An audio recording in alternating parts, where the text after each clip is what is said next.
Hey guys, this is Landon. I'm here today to bring you a special deck tech. Today I'm going to be bringing a deck to you with Yuriko the Tiger Shadow at the helm. She is a human ninja. She costs 1 a blue and a black. She is super cool. She has this ability called Commander Ninjutsu, and it's the main reason why she's an awesome commander. It's an activated ability that costs a blue and a black. You can return an unblocked attacker you control to your hand, and you can put Yuriko from the command zone onto the battlefield tapped and attacking. This is a great way to sneak in damage, but it also plays into her second ability, which says, whenever a ninja you control deals combat damage to a player, you get to reveal the top card of your library, and you get to put that card into your hand, and each of your opponents is going to lose life equal to that card's converted mana cost. So for this deck, I wanted to focus on a couple of things. I wanted to focus on ninjas, evasive creatures that are going to be really effective at hitting our opponents, and I wanted to focus on cards with really large CMCs to drain our opponents out, and that's kind of the way that we're going to win, is draining our opponents out. So let's go through some of the categories. I've got 7 for you. I'm not going to be going over every single card in the deck, just the main inclusions and the cards that I feel are super relevant for the deck. So in every good deck, or every deck that you want to have a consistent strategy and you need ramp, cards like Thought Vessel, Mind Stone, Talisman of Dominance, Wayfarer's Bauble, Soul Ring, and Demir's Signet are all cards I'm going to be running in the deck. They allow me to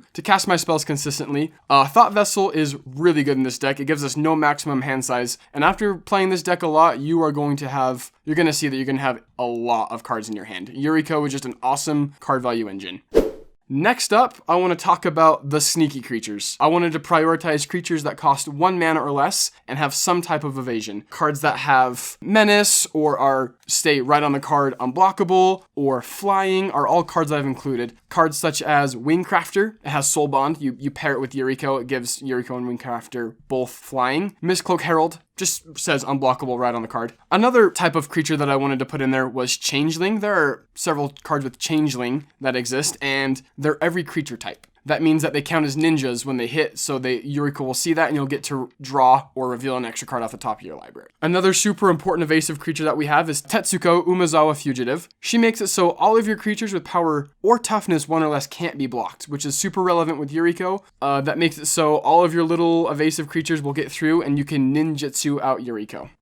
The next category that I want to focus on is Enter the Battlefield Abuse. This represents kind of a smaller portion of our strategy, but it's nonetheless super, super important. Cards like Fairy Seer or Augury Owl or Sage Owl are all cards that when they enter the battlefield, they're going to let us manipulate the top card of our library. It's going to let us kind of stack the cards that we're going to reveal with Yuriko, which is super important.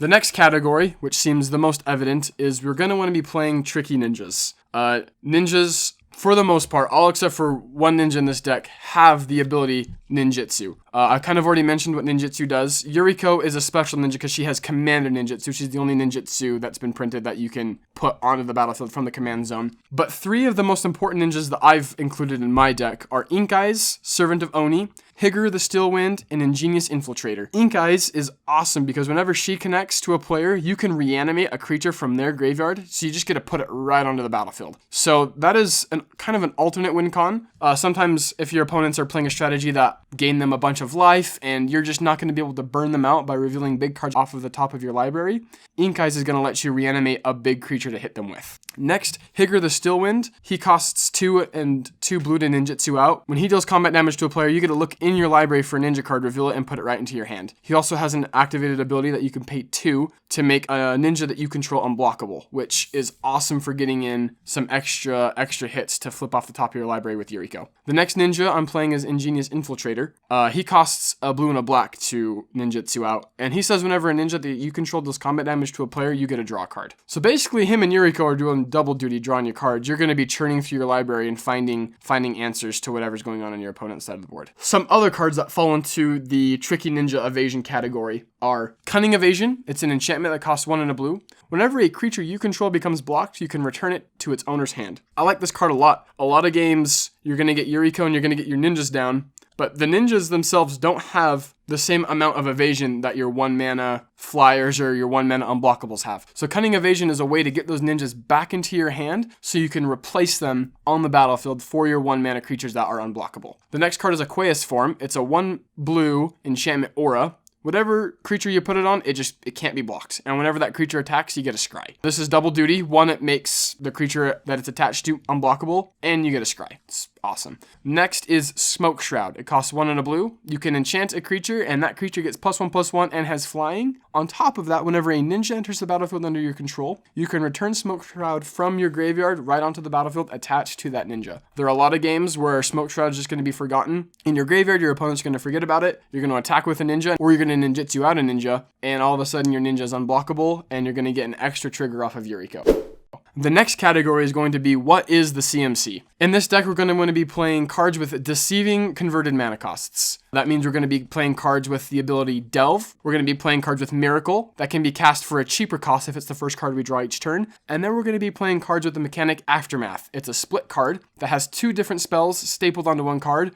But because of the ruling, you count both halves of the cards towards the total CMC. So cards like Commit to Memory, which the commit side costs 4 and the memory side costs 6. So together that's a CMC of 10.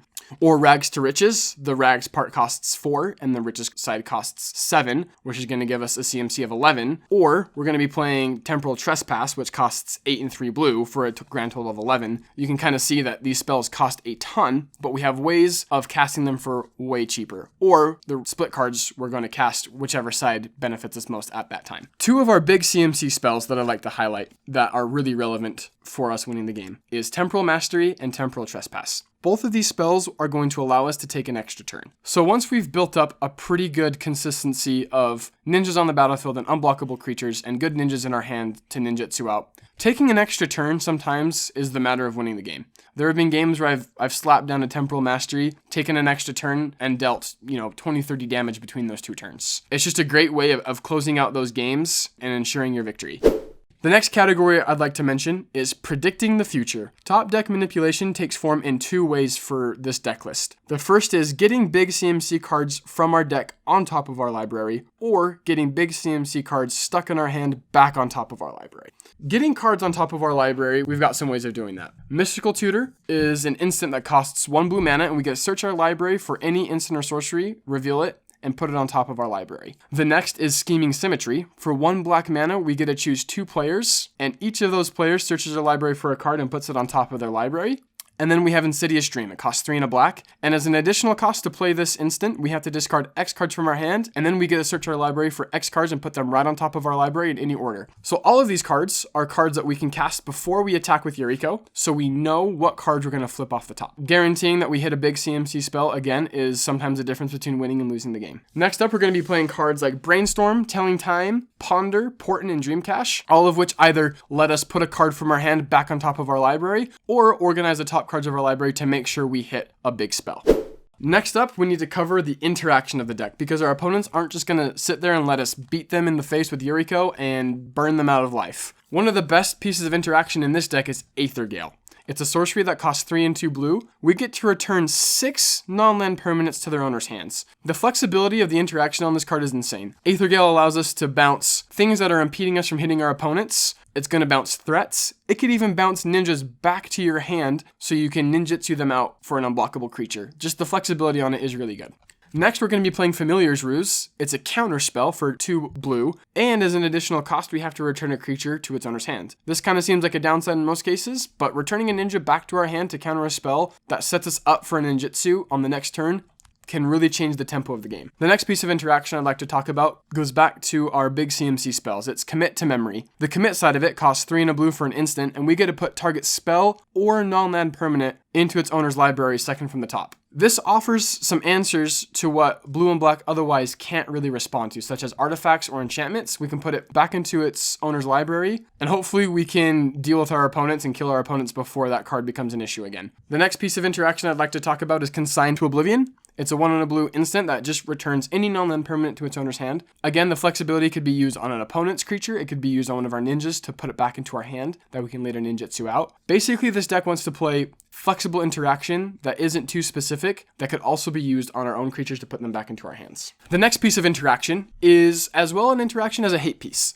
we have Ashiok Dream Render. For 1 Hybrid Dimir, we get a legendary Planeswalker Ashiok. He starts out with 5 loyalty, and he has a static ability that says, spells and abilities your opponents control can't cause their controllers to search their library. So it's going to impede our opponents from tutoring and finding their win cons. He has a minus ability, which says, target player puts the top 4 cards of their library into their graveyard, then you get to exile each opponent's graveyard. Graveyard decks are super huge in Commander. You see them in almost every game, and being able to just hose those graveyards is a lot more value than I used to think when I was building decks. So Ashiok Dream Render is a super huge addition to this deck. We're then going to be playing a awesome board wipe called Decree of Pain. It costs 6 black, and it's a sorcery that says destroy all creatures. They can't be regenerated. You then get to draw a card for each creature destroyed this way. I've kind of limited some of the catch-all board wipes in this deck, but we don't care too much if Yuriko gets destroyed to a board wipe or if Yuriko gets removed too much, because a cool thing about Commander Ninjutsu is that it doesn't matter how many times Yuriko's been sent to the command zone, it will always cost a blue and a black to ninjutsu her out back onto the battlefield. So I've justified Decree of Pain being in here because it's going to draw us a ton of cards, it's going to reset the board, and if we've ninjutsu'd enough to have some creatures in our hand after the board wipe, we can play them and ninjutsu Yuriko out on the next turn.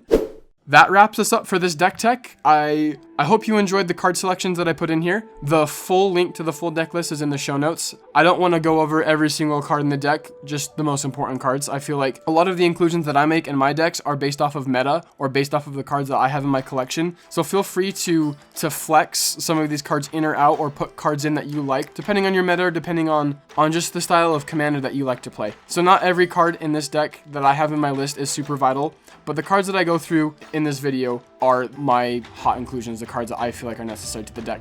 Thank you so much for listening to this episode. Please be sure to like and subscribe for more content, and let us know in the comments which commander you'd like to see in the future. Thanks, have a great day, see ya.